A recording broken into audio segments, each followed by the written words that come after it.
Hello friends, इस चीज में मैं आपके साथ कवर करूंगा पेमेंट ऑफ टैक्सेशन। और यहां पर हम कवर करने वाले हैं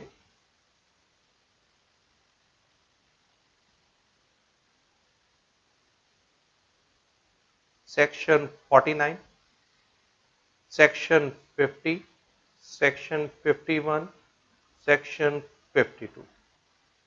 रूल्स भी हम इसमें कवर करेंगे। ठीक है, जो रूल्स हम यहाँ पर मेन रूल्स लेकर चलेंगे। ठीक है, 85, 86, 87 सेक्शंस को याद कर लेना, रूल्स की कोई इशू नहीं है। सेक्शन याद करेंगे तो एग्जाम में थोड़ा सा आपको बेटा एक हेल्प मिल जाएगी। ठीक है, रूल नंबर की कोई ऐसा इशू नहीं है।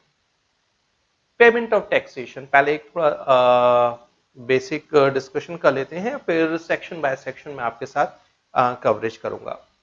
बहुत इंपॉर्टेंट चैप्टर है पेमेंट ऑफ टैक्सेशन, क्योंकि यहाँ का सिस्टम टोटली डिफरेंट है जो हम जनरली इनकम टैक्स में पढ़ते हैं या जो हम पुराने इनडायरेक्ट टैक्स रिजीम में डिस्कस किया करते थे। ठीक है जी, section 49 is talking about payment of tax.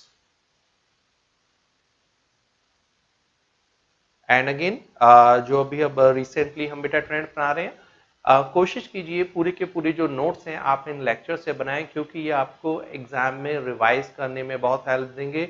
और क्योंकि बहुत टेक्निकल टॉपिक्स हैं, सारे टेक्निकल टॉपिक्स हैं, तो हमारी कोशिश रहती है कि जितना आसानी से मैं आपको शॉर्ट में समझा सकूं ताकि आपको अंडरस्टैंड हो जाए। ठीक है, और एग्जाम में आप उसे वहां पर क्लैरिफाई कर सके एग्जामिनर को, तो वो हमारी कोशिश रहती है। ठीक है, सेक्शन 49 है बेटा related to payment of tax. Section 50 में हम कवर करेंगे interest. Section 51 is related to TDS. जी हाँ, जैसे इनकम टैक्स में टीडीएस होता है, ऐसे ही कंसेप्ट है टीडीएस का हमारा यहाँ पर भी। और सेक्शन 52 में हम कवर करेंगे TCS, tax collected at source. ठीक है जी, tax collected at source.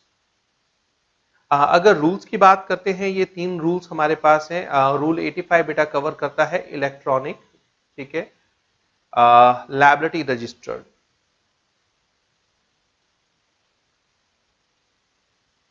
Electronic liability register और लेजर। ठीक है, रूल 86 में हम कवर करेंगे इलेक्ट्रॉनिक क्रेडिट रजिस्टर और लेजर। और 87 में कवर करेंगे इलेक्ट्रॉनिक कैश रजिस्टर और लेजर। ठीक है जी, ये बेटा हमारी कवरेज रहेगी। तो रूल याद रहें या ना रहें कोई इश्यू नहीं है, बट सेक्शन प्लीज जरूर याद करके जाइएगा एग्जाम में। तो सेक्शन 49 हमारा है payment of tax, 50 interest related है, 51 टीडीएस, 52 बेटा टीसीएस हमारे पास है। अब एक इंपॉर्टेंट चीज है, जो टीडीएस की बात करते हैं, ये ऑलरेडी हमारा 18 सितंबर 2017 से इट वाज मेड एप्लीकेबल। ठीक है, कुछ समय के लिए जब 1 जुलाई को ही दिया गया था, तो इन सेक्शंस को बेटा इंप्लीमेंट नहीं किया गया था। टीसीएस को टीसीएस एप्लीकेबल होता है इलेक्ट्रॉनिक कॉमर्स ऑपरेटर्स के ऊपर। ठीक है, जब एक इलेक्ट्रॉनिक कॉमर्स ऑपरेटर जो एग्रीगेटर का काम करता है, जैसे फ्लिपकार्ट हो गया, अमेजोन हो गया, तो फ्लिपकार्ट और अमेजोन की रिस्पॉन्सिबिलिटी है कि उनके यहाँ पर जितने भी सेलर्स लिस्टेड हैं जब वो प्रोडक्ट सेल करेंगे, ठीक है, तो उनके सेल पर टैक्स कलेक्ट किया जाए उन सेलर से, कस्टमर से नहीं सेलर से, जिसका वो सेलर बाद में क्रेडिट ले सकता है। बट बेटा अभी इसको इफेक्टिव नहीं किया गया है। ठीक है, इसको अभी पोस्टपोन कर रही है गवर्नमेंट कि इसको अभी कोई अनड्यू हार्डशिप क्रिएट ना हो ऑन इलेक्ट्रॉनिक कॉमर्स ऑपरेटर्स, तो इसे अभी फॉर द टाइमिंग ठीक है इसे पोस्टपोन किया जा रहा है। तो अभी हमारे लिए एप्लीकेबल नहीं है। अगर आपके एग्जाम से पहले ये एप्लीकेबल हो जाता है और अगर आपका इंस्टीट्यूट इसे कवर कर लेता है, तो इसके ऊपर श्योरली मैं डिस्कशन आपके साथ करूंगा। ठीक है, तो इसका मतलब तीन हमारे पास जो है जो पढ़ने वाले हैं इंपॉर्टेंट। 52 का भी मैं बेसिक जरूर आपके साथ डिस्कस करूंगा। 49, 50 एंड 51 बेटा ये तीन सेक्शन हमारे पास हैं। ठीक है, और इसमें से भी अगर मैं इंपॉर्टेंट कहूं जो इस सीरीज में रहेंगे, वो है सेक्शन 49 एंड सेक्शन 50।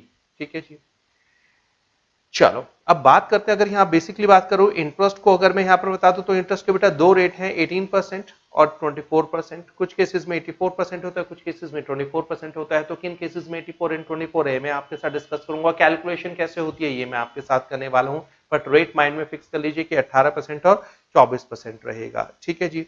अब बात करते हैं वन बाय वन, पहले करते हैं। ठीक है, ये जो पेमेंट ऑफ टैक्स की बात करें बेटा, पेमेंट ऑफ टैक्स सेक्शन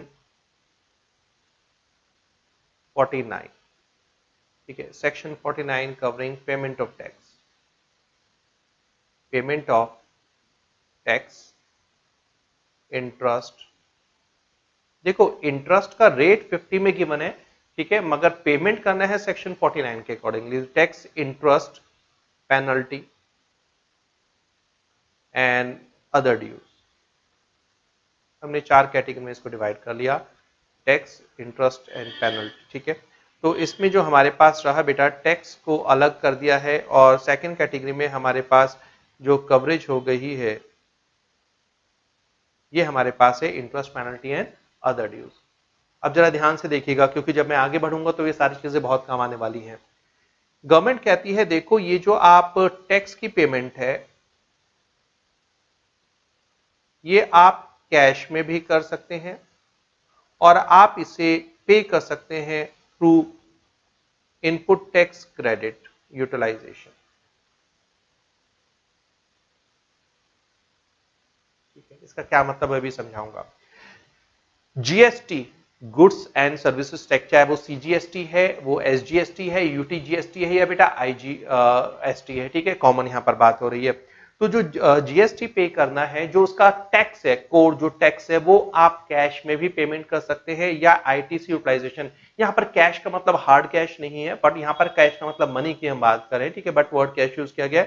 मतलब ये जो टैक्स है आप इसको कैश में जमा करा सकते हैं और अगर आप चाहें तो इनको इनपुट टैक्स क्रेडिट जो है उसके थ्रू जो आप इसको एडजस्ट कर सकते हैं।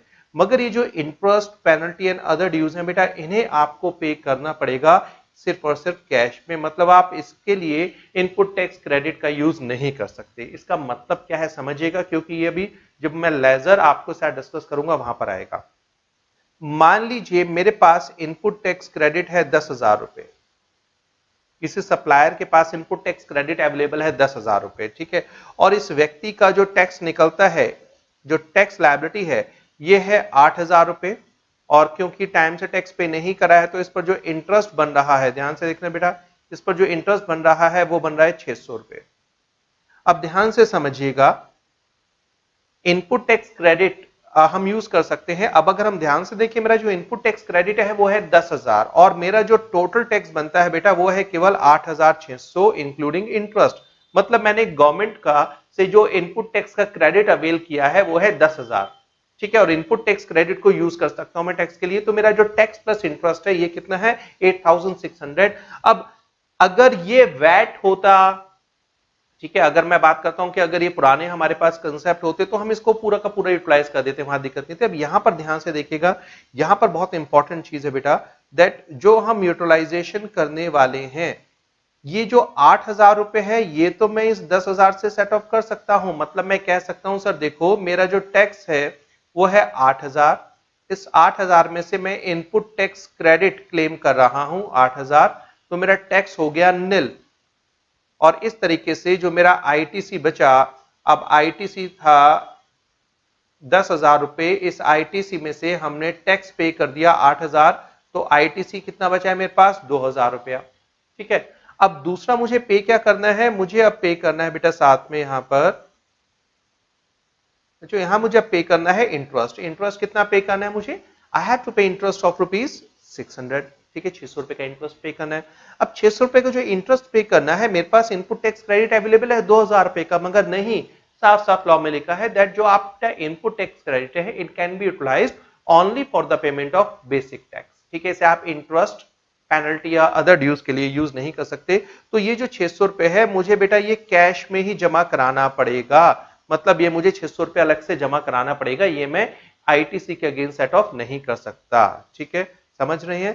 तो बेटा जो टैक्स है ये आप इसकी पेमेंट आप कैश के थ्रू भी कर सकते हैं, आईटीसी यूटिलाइज भी कर सकते हैं, ठीक है। बट जो interest, penalty and other dues है ये आपको कैश में ही पे करना पड़ेगा। हाँ, अगर मैं आपसे कहता मेरा यहां पर टैक्स 8,000 की जगह 12,000 है तो फिर कोई दिक्कत नहीं थी। फिर क्या होता, इस 12,000 के लिए मैं 10,000 रुपए को आईटीसी से क्लेम करवा देता और 2,000 रुपया मुझे कैश में जमा कराना पड़ता है, ठीक है। और 600 रुपए तो बट ऑब्वियस है मुझे कैश में ही जमा कराना है, ये मैं आईटीसी के साथ एडजस्ट नहीं कर सकता। समझ रहे मेरी बात बेटा? क्लियर है ये चीज?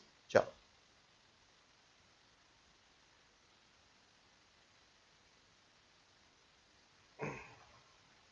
चलो अब सेक्शंस और रूल्स को मैं यहां पर मर्ज कर रहा हूं। अभी सेक्शन 49 प्लस ये जो तीन रूल्स मैंने आपको बताए हैं, रूल 85, 86, 87, इनके बारे में मैं डिस्कशन कर रहा हूं, ठीक है। सेक्शन याद रखिएगा 49 रेड विद रूल्स, हमारे पास 85, 86, 87।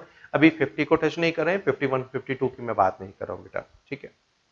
देखिएगा अब यहाँ पर यहाँ बड़ा इंपॉर्टेंट सिस्टम है, यहाँ बिल्कुल डिफरेंट सिस्टम है। जो हमारा सर्विस टैक्स में होता था, ये एक्साइज में होता था, ये हम वैट में करा करते थे बेटा, यहाँ पर कॉन्सेप्ट बिल्कुल डिफरेंट है, ठीक है। और यहाँ पर ये सारे का सारा जो सिस्टम है पूरा ऑनलाइन है, जो हमारा जीएसटी नेटवर्क है, ठीक है। आपको जीएसटी वेबसाइट पर जाकर ये सारा ये जो लेजर है वो मेंटेन आपको यहाँ पर पूरा ऑप्शन दिया गया है, ठीक है। अब यहाँ पर जो तीन मैंने आपको लेजर बताए थे, कौन कौन से हमने बात की थी? हमने बात की थी सेक्शन रूल 85 कवर करता है ई लायबिलिटी रजिस्टर या लेजर, ये क्या होता है इसके बारे में डिस्कशन करेंगे, ठीक है। उसके बाद ई क्रेडिट रजिस्टर और ई कैश रजिस्टर, इसको ईसीएल मत कर लेना, ठीक है, ईसीएल मत कर लेना। दोनों का ईसीएल बन जाएगा तो बेटा एक है ई, ई मतलब इलेक्ट्रॉनिक, तो तीनों में सेम है, electronic liability register, electronic credit register, electronic cash register, ठीक है। ये जो इलेक्ट्रॉनिक लायबिलिटी रजिस्टर है बेटा, इसको बनाया मेंटेन किया जाता है, इसका है फॉर्म, याद कर लेना, जीएसटी पीएमटी 01। ये जो इलेक्ट्रॉनिक क्रेडिट रजिस्टर है, इसका जो फॉर्म है, इसका फॉर्म है मेंटेन करने का, ये है जीएसटी पीएमटी 02, ठीक है। और ये जो मेरे पास है कैश रजिस्टर, ये है बेटा मेरे पास जीएसटी पीएमटी 05, ठीक है। याद कर लेंगे तो बेहतर हो जाएगा, एग्जामिनर का भी कोई भरोसा नहीं है, ठीक है। यहाँ पर सिर्फ और दो चीजें नहीं है, जीएसटी भी हमारे पास है, जीएसटी रूल्स भी है, और जीएसटी में फॉर्म्स तो बहुत सारे हैं, आपको नजर आ रहा होगा बहुत सारे फॉर्म्स है, ठीक है। तो बेटर है जो फॉर्म जरूरी है उनको हम याद करके जाए, you never know about the examiner, ठीक है जी। ये फॉर्म मैं बार बार अब रिपीट नहीं करूंगा। तो हमारे पास सिर्फ मैं लेजर की बात करूंगा, इलेक्ट्रॉनिक लायबिलिटी रजिस्टर या लेजर, इलेक्ट्रॉनिक क्रेडिट लेजर और इलेक्ट्रॉनिक कैश लेजर। ये काम कैसे करते हैं, किस तरीके से पूरा सिस्टम मेंटेन किया जा रहा है, आइए इसके बारे में एक बार डिस्कशन करते हैं, ध्यान से देखिएगा, ठीक है। तीन बेटा हमारे पास रजिस्टर है। सबसे पहले हम बात कर रहे हैं यहाँ पर इलेक्ट्रॉनिक लायबिलिटी रजिस्टर या लेजर की, ठीक है। इलेक्ट्रॉनिक लायबिलिटी या क्रेडिट रजिस्टर क्या आता है? GST PMT 01। तो जैसे अकाउंट बनते हैं वैसे ही है, ये है डेबिट साइड और ये है क्रेडिट साइड, ठीक है। एक हमारे पास है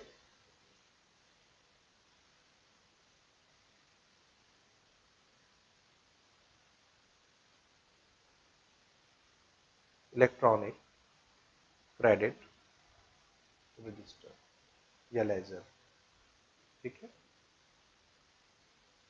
और बेटा थर्ड हमारे पास होगा इलेक्ट्रॉनिक कैश रजिस्टर या लेजर,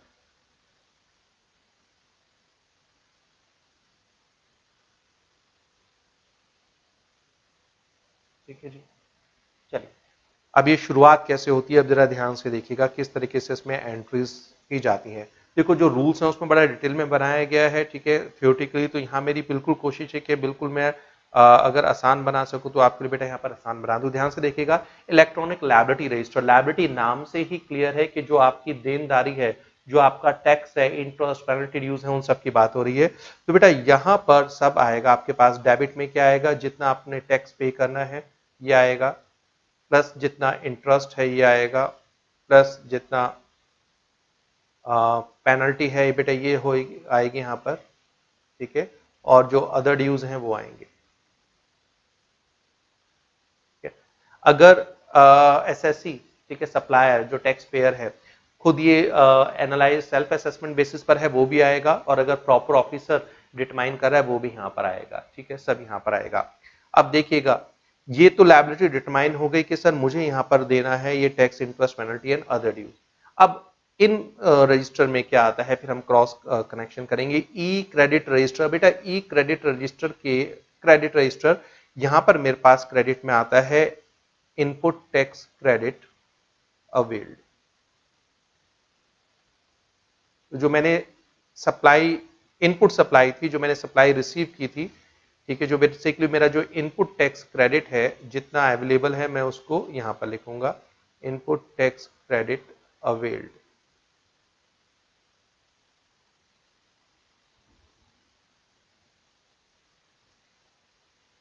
ठीक है जी, ये यहां पर आ जाएगा। और यहां पर हमारे पास क्या आएगा, कैश रजिस्टर में बेटा मेरे पास आएगा यहां पर डिपॉजिट थ्रू, यहां क्रेडिट रजिस्टर में केवल एक ही क्रेडिट में एंट्री होगी मेरे पास, कितना मैंने इनपुट टैक्स क्रेडिट अवेलेबल है। यहां पर आएगा डिपॉजिट थ्रू चालान। ठीक है, चालान के थ्रू मतलब जो आप कैश डिपॉजिट करा रहे हैं वो कितना है, प्लस यहां क्रेडिट किया जाएगा टीडीएस जो सेक्शन 50 में आपका सेक्शन 51 के अकॉर्डिंगली, और यहां पर आएगा टीसीएस, बट ऑब्वियसली अभी टीसीएस एप्लीकेबल नहीं है, बट स्टिल ये एंट्रीज हमारे पास आएंगे। तो जो मेरा ई कैश रजिस्टर है इसको तीन अमाउंट से क्रेडिट करेंगे, एक जितना कैश में जमा करा रहा हूं पेमेंट के लिए, दूसरा जो मेरा टीडीएस है, टीडीएस और टीसीएस क्या है, just like pre payment of tax, जैसे इनकम टैक्स में करते हैं। ठीक है, यहाँ एडवांस टैक्स नहीं है but it's a pre payment of tax. तो जो मेरा टीडीएस है डिडक्ट हुआ है, जो मैंने टीसीएस में से कलेक्ट किया गया है, ठीक है, ये भी मेरे बिहाफ पर गवर्नमेंट को टैक्स जमा हो रहा है, तो इसका मुझे क्रेडिट मिलेगा, तो ये हमारे पास आ जाएंगे। ठीक है जी, अब पहले जरा इस चालान की बात करते हैं। सर ये चालान है, इस ये बहुत इंपॉर्टेंट है। ठीक है, इस चालान के ऊपर थोड़ा सा डिस्कशन कर लेते हैं। ये जो चालान है बेटा, ठीक है, ये चालान कहां पर क्रिएट होगा, ये चालान भी क्रिएट होगा, ये सब ऑनलाइन क्रिएट होता है, ऐसा आपको डिटेल भरनी है, वहां पर चालान क्रिएट होकर हो जाएगा क्रिएटेड एट जीएसटी पोर्टल। ठीक है, आप लॉग इन करेंगे तो वहां पर आपको चालान आप क्रिएट कर सकते हैं, तो ये जीएसटी पोर्टल पर क्रिएट होगा। और इंपॉर्टेंट है बेटा, ये जो चालान होता है इसका जो फॉर्म है वो है जीएसटी पीएमटी 06। ठीक है, 6 नंबर ये हमारे पास है, and it is valid for 15 days. मतलब ये जो जीएसटी चालान आपने बेटा क्रिएट किया है ये 15 दिन के लिए वैलिड हो जाएगा। ये बेसिकली होता क्या है, अगर मुझे पेमेंट करनी है, जैसे इनकम टैक्स की बात करते हैं या पुराने इनडायरेक्ट टैक्सेस की बात करें, तो हमारे पास जो फॉर्म जो चालान होता था वो हमें खुद क्रिएट करना पड़ता था, हम उसमें सारी डिटेल भरते थे, कितना टैक्स जमा कराना है, ठीक है, वो सारी डिटेल होती थी बैंक। अब यहाँ पर जो चालान है वो भी ऑनलाइन क्रिएट होता है, मतलब जब मैं अपने पोर्टल पर लॉग इन करूंगा और तो वहां पर मैं सारी इंफॉर्मेशन डाल दूंगा और बटन दबाऊंगा, वहां पर क्रिएट हो जाएगा, मेरा चालान क्रिएट हो जाएगा। तो जिस दिन जो हमारा चालान क्रिएट हो रहा है वो 15 दिन के लिए वैलिड होगा। अगर मैंने 15 दिन में टैक्स जमा नहीं कराया, उसके बाद जमा करा रहा हूं, तो मुझे चालान को दोबारा क्रिएट करना पड़ेगा। ठीक है, तो 15 दिन के लिए चालान हमारा जो वैलिड होता है, और किस फॉर्म नंबर क्या है, जीएसटी पीएमटी 06 बेटा इसका। ठीक है, अब ये जो चालान है, ठीक है, जो चालान है इसकी पेमेंट कैसे करेंगे, बट अब ऐसा चालान मैंने क्रिएट कर लिया, मान लीजिए मुझे कैश जमा कराना है, मुझे जीएसटी अकाउंट में मेरे को कैश लेजर में या कैश रजिस्टर में मुझे 15,000 रुपए या 25,000 या 50,000 रुपए जमा कराना है। ठीक है, मुझे जमा कराना है, तो ये जो पेमेंट है बेटा, पेमेंट कैसे हो सकती है, जरा ध्यान से देखिएगा, ये पेमेंट कैसे होगी। एक पेमेंट होती है मेरी ऑनलाइन, ठीक है, और एक हो सकती है over the counter. Over the counter मतलब बैंक में जाना पड़ेगा, इसे कहा जाता है OTP, sorry OTC, OTC over the counter. ठीक है जी बेटा, इसे कहा जाता है ओवर द काउंटर। ये जो ऑनलाइन पेमेंट है, ये जो ऑनलाइन पेमेंट है, ये ऑनलाइन पेमेंट हो सकती है बेटा मेरी इंटरनेट बैंकिंग के थ्रू,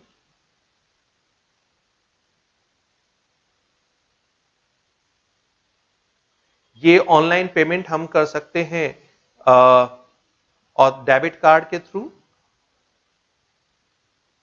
और इंपॉर्टेंट चीज है यहां पर क्रेडिट कार्ड भी आप यूज कर सकते हो। भाई बैंक्स का इस्तेमाल करो, क्रेडिट में पे कर दो, बाद में जमा कराते रहना क्रेडिट कार्ड कंपनी को, ठीक है। तो आप ऑनलाइन पे कर सकते हैं नेट बैंकिंग के through, debit card, credit card, और आप एनईएफटी एंड आरटीजीएस भी कर सकते हैं, ठीक है, कोई इश्यू नहीं है। अब यहां इंपॉर्टेंट चीज क्या है जरा देखिए। अच्छा, ओवर द काउंटर मतलब, ओवर द काउंटर हो गया तो आप कैश में जमा करा सकते हैं, आप चेक जमा करा सकते हैं, आप डिमांड ड्राफ्ट जमा करा सकते हैं, ठीक है। ओवर द काउंटर मतलब बैंक में जाकर आप उसको फिजिकली सबमिट कराना है। अब यहां पर एक इंपॉर्टेंट चीज समझिएगा बेटा, ठीक है, इवन जब first time I was paying the GST तो मुझे भी ये प्रॉब्लम हुई थी, ठीक है, और ये होती है। ये जो नेट बैंकिंग डेबिट कार्ड या क्रेडिट कार्ड है बेटा, ये किसी भी बैंक के एक्सेप्टेबल नहीं है। उन्होंने ऑथराइज किया हुआ है कि आप केवल और केवल इन्हीं बैंक्स का आप कर सकते हैं। मतलब अगर आप नेट बैंकिंग करना चाहते हैं तो all banks are not authorised for the net banking, ठीक है। तो जो नेट बैंकिंग, अब नेट बैंकिंग और एनईएफटी में जो है ये डिफरेंस क्या है। एनईएफटी में मुझे पहले अपने बैंक में जाकर जो पेई है, जिस व्यक्ति को मुझे पैसा देना है, जो बेनिफिशियरी है, उसको ऐड करना पड़ता है। देखो डिफरेंस क्या है, थोड़ा सा मैं हो सकता है कुछ स्टूडेंट्स को ना क्लियर हो, पहले मैं बता देता हूं। एनईएफटी, अब जैसे आप मुझे मेरी वेबसाइट पर आकर कोर्स परचेज करते हैं, समझना, आप मेरी वेबसाइट पर आकर कोर्स परचेज करते हैं, तो हम जब आप मेरी वेबसाइट पर आते हैं तो बेटा बटन दबाते हैं, ठीक है, हम आपको पेमेंट गेटवे पे ले जाते हैं। पेमेंट गेटवे पर आपको मल्टीपल ऑप्शंस नजर आते हैं, जिसमें एक होता है internet banking, debit card, credit card, UPI etcetera हमारे पास होते हैं। तो नेट बैंकिंग क्या होता है, अगर आप नेट बैंकिंग ऑप्शन को सिलेक्ट करते हैं तो आपके बैंक का नाम वहां पर आ जाएगा, आप बैंक पर क्लिक करोगे, अब आपके बैंक के पोर्टल पर ले जाएगा पेमेंट गेटवे, वहां पर आप नेट बैंकिंग डिटेल डालेंगे और पेमेंट हो जाएगी। पासवर्ड डालिए, ओटीपी डालिए। इन दैट केस आपको विवेक गोयल क्लासेस को एज ए बेनिफिशियरी ऐड करने की जरूरत नहीं होती, ठीक है। ये हो गया simple net banking, debit card और क्रेडिट कार्ड के थ्रू आप कर सकते हैं। अब एनईएफटी आरटीजीएस में क्या होगा, अगर मान लीजिए किसी स्टूडेंट क्या है, कहते हैं सर देखो मेरे पास सर मेरे पास डेबिट क्रेडिट कार्ड नहीं है, मैं आपके बैंक में जमा करा देता हूं, आप मुझे अपनी बैंक डिटेल्स दे दीजिए।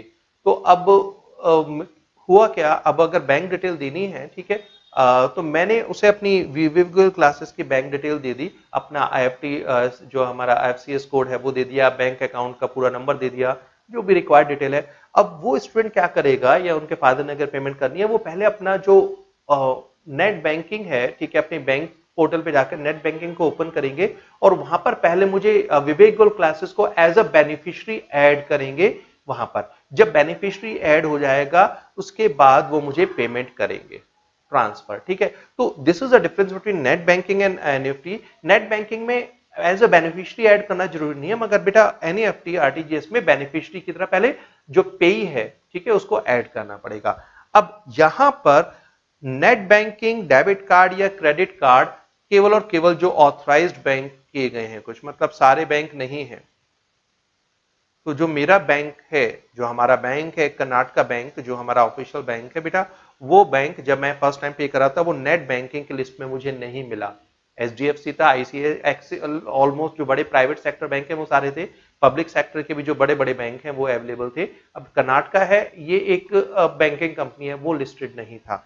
तो मुझे कैसे जमा कराना पड़ा, मुझे बेटा नेफ्ट के थ्रू जमा कराना पड़ा। तो इसमें क्या हुआ, उन्होंने मुझे डिटेल दे दी, बेनिफिशियरी डिटेल जो है वो जीएसटी आ जाती है, तो मुझे ऐड करना पड़ता। तो समझिएगा ये एनी बैंक, ये होता है किसी भी बैंक का।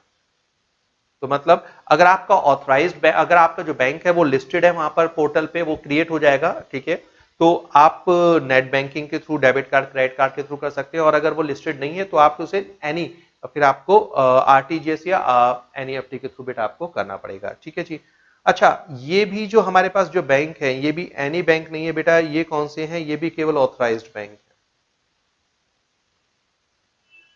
ठीक है।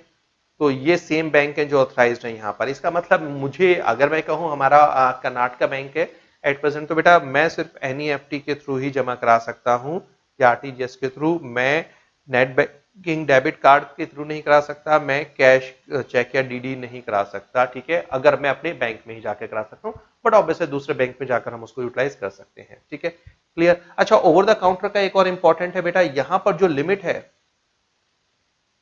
वो है 10,000 रुपए पर टैक्स पीरियड। पर टैक्स पीरियड मतलब अगर आपका मंथली टैक्स लायबिलिटी जमा कराने की रिक्वायरमेंट है तो आप हर महीने केवल मैक्सिमम 10,000 रुपए जमा करा सकते हो। अगर आप कंपोजिशन स्कीम है क्वार्टरली बेसिस पर, तो आपका जो क्वार्टरली टैक्स, तो टैक्स पीरियड क्या हुआ, अगर आपका मंथली जाता है टैक्स तो टैक्स पीरियड है मंथली, अगर आपका क्वार्टरली है कंपोजिशन स्कीम में तो क्वार्टरली हुआ टैक्स पीरियड। तो जो आपका टैक्स पीरियड है मंथली या क्वार्टरली एज द केस में भी, उसमें बेटा आप मैक्सिमम केवल 10,000 रुपए तक जमा करा सकते हो। तो अगर मान लीजिए मैं कहता हूं कि we can not follow composition scheme, ठीक है, कंपोजिशन स्कीम केवल एक ही सर्विस पर लगती है, बाकी सर्विसेज पर नहीं, और वो क्या है, जो फूड है, जो रेस्टोरेंट है, ठीक है।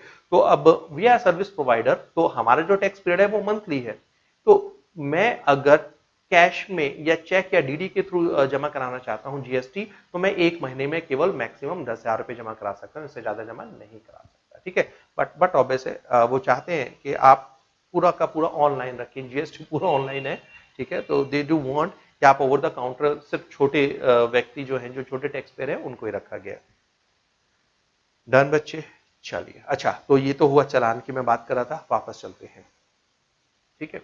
बहुत बड़े चैप्टर था, यहाँ पर जो सारा मैं आपको बता रहा हूँ उसको आप थ्योरेटिकली अपने वर्ड्स में उसको कन्वर्ट कीजिए, क्योंकि जब मैं आपको अगर 40 सेक्शन 49 की और रूल्स की 85, 86, 87 पढ़ने के लिए दूंगा, ये सारी वहां पर बेटा कहानी नजर आएंगी, ठीक है। तो अपने शब्दों में उसको थोड़ा सा कोशिश कीजिएगा। तो when you are going through notes, ठीक है, कोई भी आप पढ़ रहे होंगे, तो जब आप सेक्शन 49 पढ़ रहे होंगे या रूल 85, 86, 87 बेटा आप गो थ्रू कर रहे होंगे, तो माइंड में क्लियरिटी रहेगी, ठीक है, पढ़ने में आसानी हो जाएगी। अब बात करते हैं, वापस यहां पर आते हैं, अब तो समझ आ गया। तो बच्चे आईटीसी अवेल्ड यहां पर आएगा, ठीक है। इधर आता है कैश डिपॉजिट थ्रू चालान किया गया, वो आपका नेट बैंकिंग भी हो सकती है, डेबिट कार्ड के थ्रू, क्रेडिट कार्ड के थ्रू। तो कैश एक वर्ड है मगर आप उसको ऑनलाइन कर सकते हैं, ठीक है, ओवर द काउंटर कर सकते हैं। टीडीएस जितना है डिडक्ट किया गया वो आएगा, जो टैक्स कलेक्ट किया गया वो क्रेडिट होगा, टीसीएस अभी एप्लीकेबल नहीं है, ठीक है, और आईटी से हमारे पास ही आ गया। डन। अब काम कैसे करते हैं, तो बेटा अब जितना हमें, जितनी ये लायबिलिटी है वो इसके थ्रू जाएगी, तो यहां से कहां एंट्री करेंगे समझिएगा, यहां पर ई लायबिलिटी रजिस्टर। तो जितना मुझे टैक्स पे करना है, मान लो ये जो टैक्स है, ठीक है, तो एक एंट्री है यहां चली जाएगी,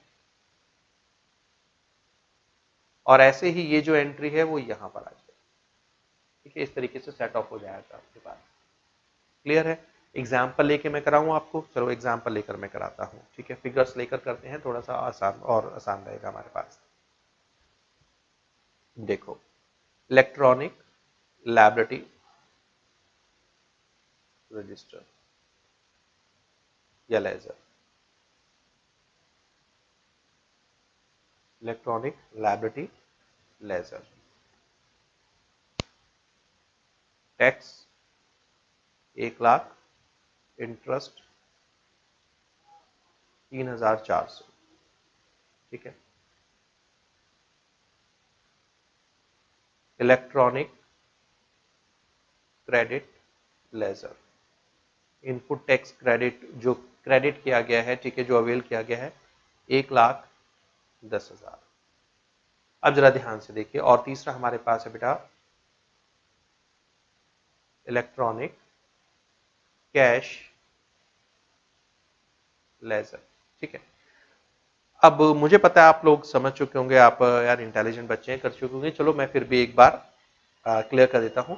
बेटा हमें पे कितना करना है, हमें पे करना है 1,03,400 रुपया। मेरे क्रेडिट लेजर में है 1,10,000, मगर बताया था ना दैट जो मेरा टैक्स होता है, टैक्स कितना है 1,00,000, और जो टैक्स है वो तो आप किसके थ्रू एडजस्ट कर सकते हैं, इलेक्ट्रॉनिक क्रेडिट लेजर के थ्रू एडजस्ट कर सकते हैं। तो बेटा ये जो 1,00,000 रुपए है वो तो मैं यहां से पे कर दूंगा, इलेक्ट्रॉनिक लायबिलिटी लेजर, ये तो बेटा 1,00,000 रुपए यहां से चला गया, ठीक है, और यहां पर आ गया मेरे पास इलेक्ट्रॉनिक क्रेडिट लेजर कितना 1,00,000। बट अब ये जो 3400 है, ये 3400 मुझे कैश में ही जमा कराना पड़ेगा, तो मैं यहां पर कैश डिपॉजिट करा सकता हूं, तो मैंने यहां पर जमा करा दिया। ठीक है, अब मान लो मेरा टीडीएस है, रिज्यूम कर लेता हूं, टीडीएस है 1000 रुपए।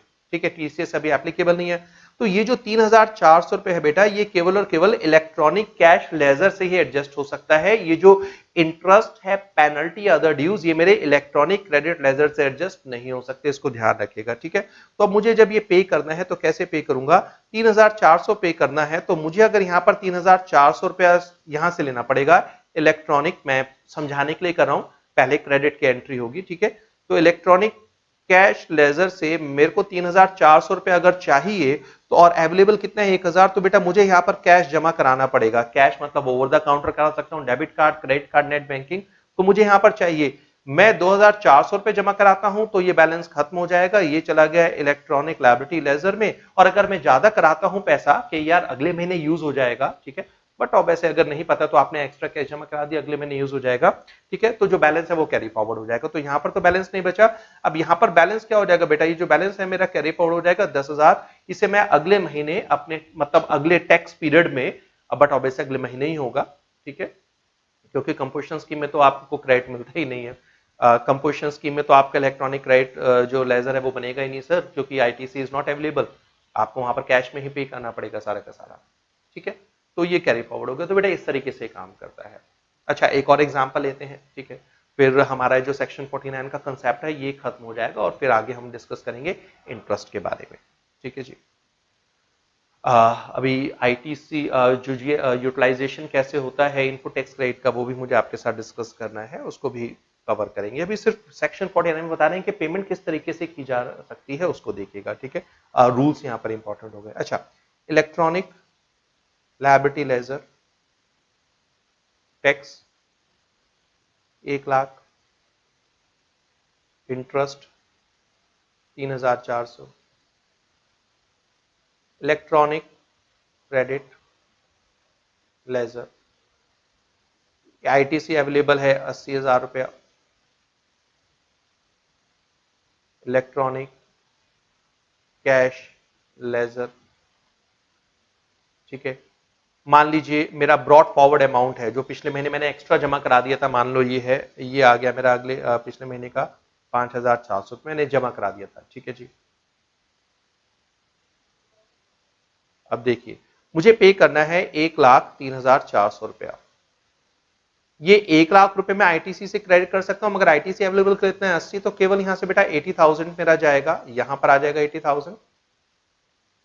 ठीक है, 80,000। अभी भी कितना चाहिए मुझे, अब मुझे चाहिए 20,000 रुपए, तो मुझे चाहिए जो टैक्स की शॉर्टेज पड़ रही है। ठीक है, और 3,400 का जो इंटरेस्ट पे करना है, तो यहां पर क्या है, और मेरे पास अवेलेबल कितना है 5,400, तो अभी हमें चाहिए इसमें से टोटल जो पेमेंट करनी है, यहां से जो हमारा जाएगा वो हमें चाहिए 20,400 रुपया। ठीक है, अब 20,400 बेटा अगर यहां से होगा, ऑलरेडी कितना है 5,400, तो 18 कितना, 18 नहीं, 15,000 रुपया कैश में।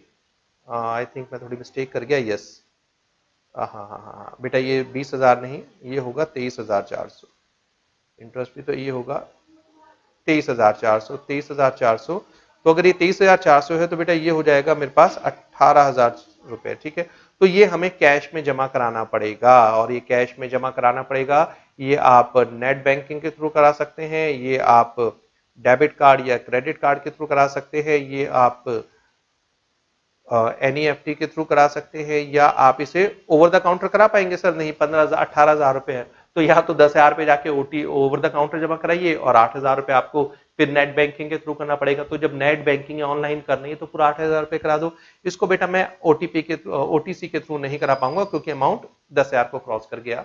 ठीक है, तो मैक्सिमम 10,000 ओटीसी में करा सकता हूँ, 8,000 रुपए मुझे फिर भी नेट बैंकिंग, डेबिट कार्ड या क्रेडिट कार्ड से। तो कैसे कराना चाहिए, मैं पूरा का पूरा 18,000 रुपए net banking, debit card, credit card, मतलब ऑनलाइन में पेमेंट करूंगा। ठीक है जी, क्लियर है सेक्शन 49। ठीक है, किस तरीके से लेजर हमारे अलग अलग काम करते हैं। ठीक है, इसको प्रैक्टिकली बना के करेंगे तो ज्यादा आसान रहेगा, इसको थियोरेटिकली पकड़ोगे तो बेटा ये चैप्टर थोड़ा सा मुश्किल हो जाएगा। ठीक है, चलो, तो यहां पर 49 मैंने आपको क्लियर कर दिया। रूल्स याद, नंबर याद रखने की जरूरत नहीं है, मैं बार बार आपसे कह रहा हूं, हाँ, जो लेजर का फॉर्म नंबर है वो जरूर याद कीजिएगा, मैंने 4 आपको साथ डिस्कस किए हैं। इसका हमारे पास होता है जीएसटी पीएमटी 01, ये है जीएसटी पीएमटी क्या था 02 था, ये था 05 और चालान था 06। ये 4 मैंने आपको बताए हैं, तो प्लीज ये 4 फॉर्म भी आप याद करके चलेगा। वाइंड अप करते हैं। 101% इस लेक्चर में से बेटा क्वेश्चन आएगा, जी हाँ 1% एक्स्ट्रा, यस इसमें से क्वेश्चन बनेगा ही बनेगा आपके एग्जाम में। तो ये जो सीरीज में आपके साथ ये लेक्चर सीरीज है, ये पर्टिकुलर जो पेमेंट और टैक्स है जिसमें हम बात करेंगे, सेक्शन 49 कंप्लीट हो चुका है रूल्स के साथ। सेक्शन 50 जिसमें इंटरेस्ट की में, अच्छा सेक्शन 49 का एक पार्ट है मगर मैं यहाँ पर अभी आपके साथ उसको कवर नहीं कर रहा हूँ। जो इनपुट टैक्स क्रेडिट है उसको किस तरीके से यूटिलाइज किया जाएगा, बट ऑब्वियसली इनपुट टैक्स को आप टैक्स लायबिलिटी में से माइनस करेंगे। मगर जब बात करता हूं मैं इनपुट टैक्स की, तो यहाँ पर हमारे पास मल्टीपल इनपुट टैक्स है, आईजीएसटी का इनपुट टैक्स क्रेडिट, सीजीएसटी का इनपुट टैक्स क्रेडिट एंड एसटीजीएसटी या यूटीजीएसटी का इनपुट टैक्स क्रेडिट। तो कैसे सेट ऑफ करते हैं उसको मैं अलग से आपको कवरेज करूंगा। तो अपार्ट दैट कंसेप्ट मेरा सेक्शन 49 कंप्लीट हो गया है, रूल 85, 86, 87। तो नेक्स्ट लेक्चर में मिलेंगे और रिमेनिंग के सेक्शन के ऊपर चर्चा करेंगे। Till then keep learning, all the best.